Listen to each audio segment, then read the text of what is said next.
So, that dream PC that you've been meticulously planning, the one with 64 or 128 gigs of blazing fast DDR5, well, you might want to put that on hold. That memory, the one component that we used to treat as cheap, has suddenly become the most expensive part of a PC build. The 64 gig kit I bought 6 months ago for around $200 is now pushing 500 plus, and you've got high-end kits hitting as much as 800 plus. This isn't a glitch, it's a fundamental market shift caused by two little letters, AI. So your dream build is officially in danger, but today we aren't just going to complain about it. We're going to figure out how to beat the system. The story of how we got here is a silent war of silicon. On one side, you've got us, the gamers and creators. On the other, the insatiable AI data center. And right now, we are losing.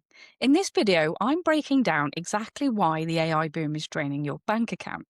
But more importantly, I'm going to give you the specific strategies and pivot options that you need to get your build finished without filing for bankruptcy at the same time. There is a way through this pricing insanity that's happening at the moment, but you might have to change your strategy slightly. Let's look at the damage. So in late 2025, a 32GB DDR5 kit was under $100. Today, in early 2026, you're looking at 300 plus. We've seen prices surge by over 400% in some sectors. It's so bad that retailers in Tokyo are actually rationing sticks to prevent hoarding. RAM has gone from a very predictable commodity to a volatile asset that can only inflate your total build cost by about 50%. It forces you into a bit of a corner. Do you cripple your specs, wait forever, or just pay the AI tax? To find the solution, we first have to understand why the villain wants our silicon so badly. To be clear, the villain isn't a person, it's the gold rush for generative AI. Tech giants like Google and Microsoft are building massive data centers that don't just need gigabytes, they need petabytes. They are placing unlimited orders for a specialized type of memory called HBM, which is high bandwidth memory.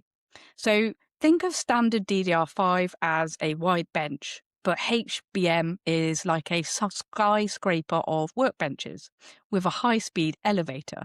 It's 3D stacked, incredibly fast, and crucially, 3 to 5 times more profitable for manufacturers like Samsung and Micron.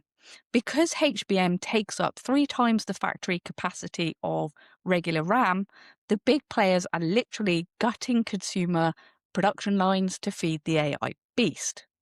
We are fighting for the leftovers, basically. And that is why the prices are in the stratosphere right now.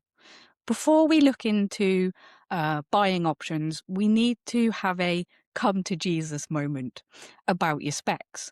For years, we've been told the more the better.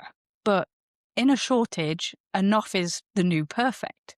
If you're a gamer playing at 1440p or 4K, your GPU's VRAM is doing the heavy lifting, not the RAM. Modern titles still struggle to use more than 16 gigs effectively. If you were planning a 64GB build, just to be safe, you are essentially donating $300 to a memory manufacturer for performance you probably won't see. So open your task manager right now while you're working or gaming. If you aren't hitting 90% utilization, you're overspending. In this market, future-proofing is just another word at the moment for overpaying. It really is infuriating to be priced out of a hobby by corporate arms races. But I do want to hear it from you at this point. I want to know your horror stories in the comments. What is the most offensive price you've seen for a RAM kit this week or lately? Let's vent for a second, because next we're moving into actual solutions. So the situation is a little bleak, but we aren't helpless. We just have to stop building like it's 2024. So here is your survival plan. You have option 1, the DDR4 lifeline. In 2026, the always buy the latest standard rule is a little bit dead. For most gamers, the performance gap between high-end DDR4 and mid-range DDR5 is only about 5%. If you're building on a budget, On a platform like Intel 14th Gen or AMD AM4 that supports DDR4, you can save 300 plus instantly. That's money that you could put into a better GPU, which will give you a way bigger boost than RAM ever could. You then have option 2, the single stick gamble. Usually we say, no, you must not run single channel, only dual channel with 2 sticks. But in this market, buying one 32 gig stick now and waiting 6 months to buy the second one is a valid way to get your foot in the DDR5 door without the $600 upfront hit. You'll take a slight performance hit now, but you'll have a working PC today. You then have option 3, the pre-built loophole. System integrators often have a long-term supply contract. In a weird market flip, it's currently sometimes cheaper to buy a pre-assembled PC and harvest the parts than to buy the RAM and GPU separately. You then have option 4, the used market, but this is with caution. Look for open box returns at major retailers. Many people buy DDR5, realise their motherboard doesn't support it, and send it back.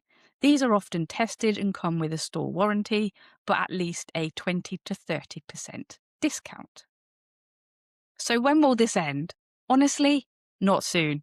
Analysts expect this squeeze to last through to mid-2026, with a potential return to normal not happening until 2027 or 2028.